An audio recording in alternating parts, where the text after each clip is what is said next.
Comparatif chez GT Miniature Auto entre deux véhicules qui ont la même plateforme, des points de vue esthétiques assez semblables, une motorisation commune, ainsi que des tarifs à 3 500 € près. Il s'agit du Renault Symbiose à votre gauche et à droite le Renault Captur. Quel modèle faudrait-il acheter? Réponse maintenant.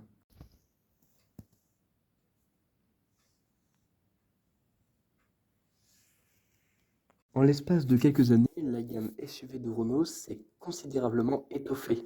Entre la Mégane E-Tech qui reprend un look de SUV avec ses gros jambes de 20 pouces, le Captur que vous avez sous les yeux, le Symbiose qui est son cousin, le Renault Austral qui lui est le SUV proche du 3008, l'Espace qui est sa version 7 places concurrente du 5008, le Rafale concurrente notamment des BMW X2 et Peugeot 408.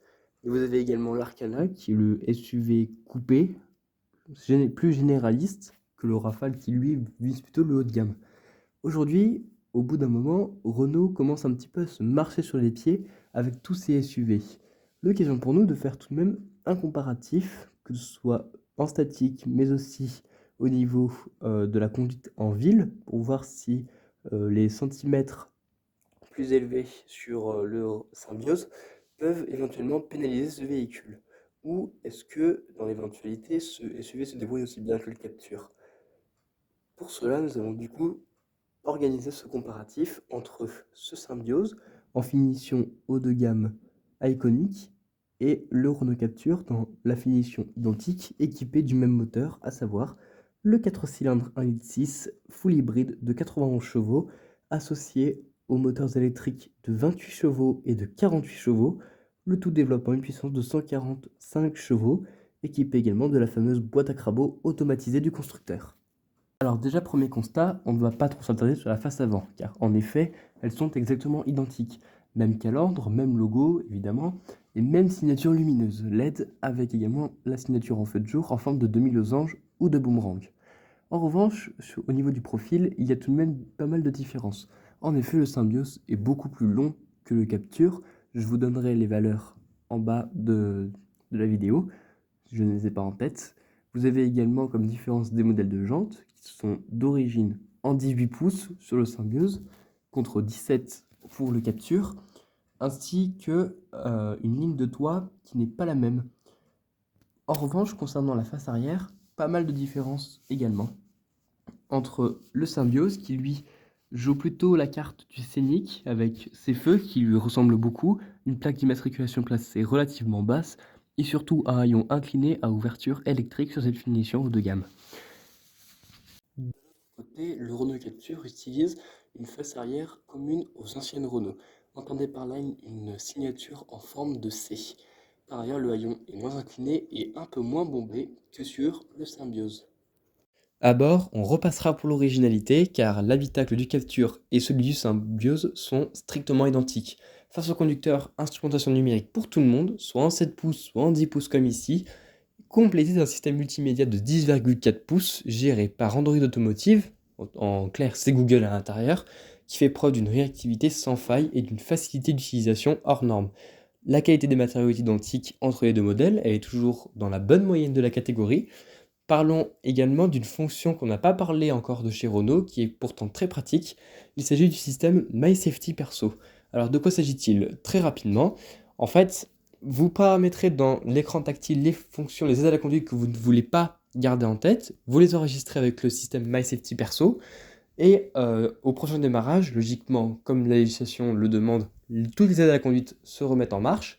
Et en appuyant juste sur ce bouton, vous n'êtes plus obligé de trifouiller dans les menus, toutes les fonctions que vous voulez désactiver se désactivent uniquement en appuyant sur un bouton.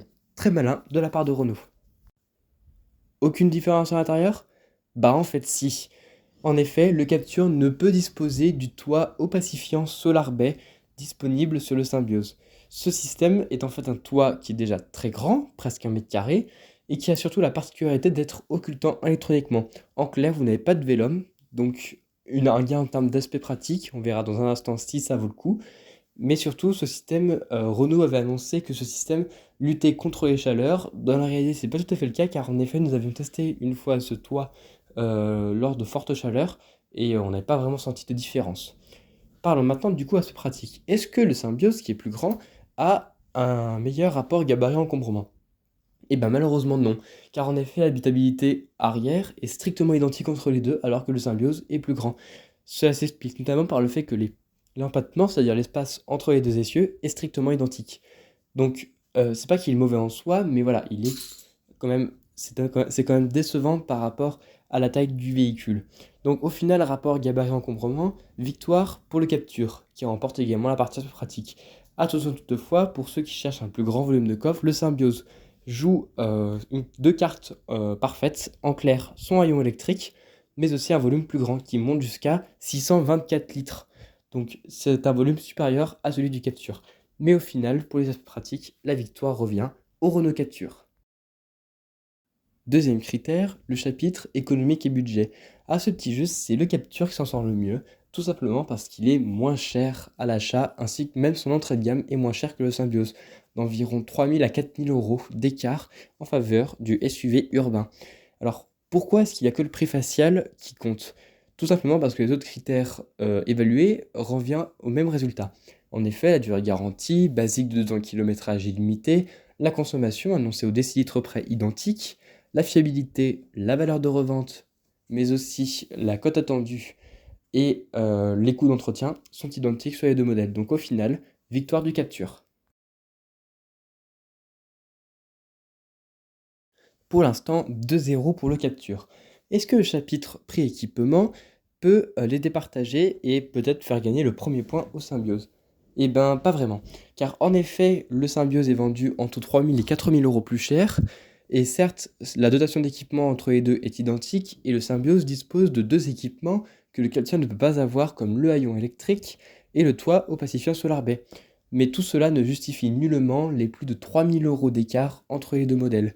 La dotation entre les deux tout de même est complète, avec dans les deux cas les aides au stationnement avant-arrière, caméra de recul, avertisseur d'angle mort, la compatibilité des téléphones Android et CarPlay sans fil, l'écran multimédia géant, la navigation connectée Google, l'instrumentation numérique ou encore des jantes en alliage.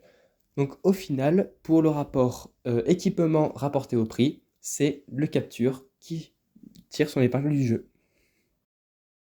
Avant de parler conduite, ouvrons d'abord les capots. Enfin, façon de parler. Sous le capot, le même moteur. Le Symbiose, pour l'instant, n'a qu'un seul moteur dans son catalogue. Il s'agit du 1,6 litre de 145 chevaux, expliqué déjà au début du sujet.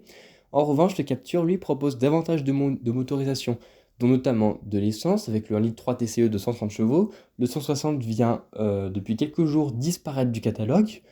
Et vous avez également une proposition GPL, pour l'instant indisponible sur le Symbiose, quoique peut-être plus tard elle arrivera dans le catalogue du SUV urbain plus long. En effet, cette motorisation fait 100 chevaux et est équipée exclusivement d'une boîte manuelle. Donc malheureusement, pas de transmission automatique proposée avec la motorisation GPL, ce qui peut être dommage pour certains conducteurs.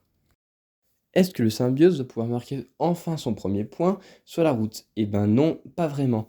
En effet, le Capture étant plus petit, il est plus facile à utiliser en ville, notamment pour les créneaux, c'est beaucoup plus facile. Le reste est identique entre les deux modèles. Je vous invite à voir l'essai du Capture et du Symbiose en bas dans la description. Faisons le récapitulatif. Le Symbiose a deux vrais atouts par rapport au Capture. Des équipements un peu plus modernes comme le haillon électrique et le toit Solar Bay, on l'a vu tout à l'heure, mais aussi un volume de coffre plus important. Toutefois, cela ne suffit pas à détrôner le Capture et à justifier le coût de plus de 3 000 euros supérieur par rapport au SUV urbain. C'est le Capture qui s'en charge le mieux. En effet, le rapport gabarit-encombrement est meilleur. Également, sur route, il est plus facile à utiliser avec son gabarit plus court, c'est un petit peu logique. Et enfin, son rapport pré-équipement et son côté économique sont un peu meilleurs par rapport au Symbiose. Donc au final, victoire du Capture. Toutefois, le Symbiose a tout de même une clientèle qui peut trouver pour ceux qui trouvent que le coffre du Capture est insuffisant.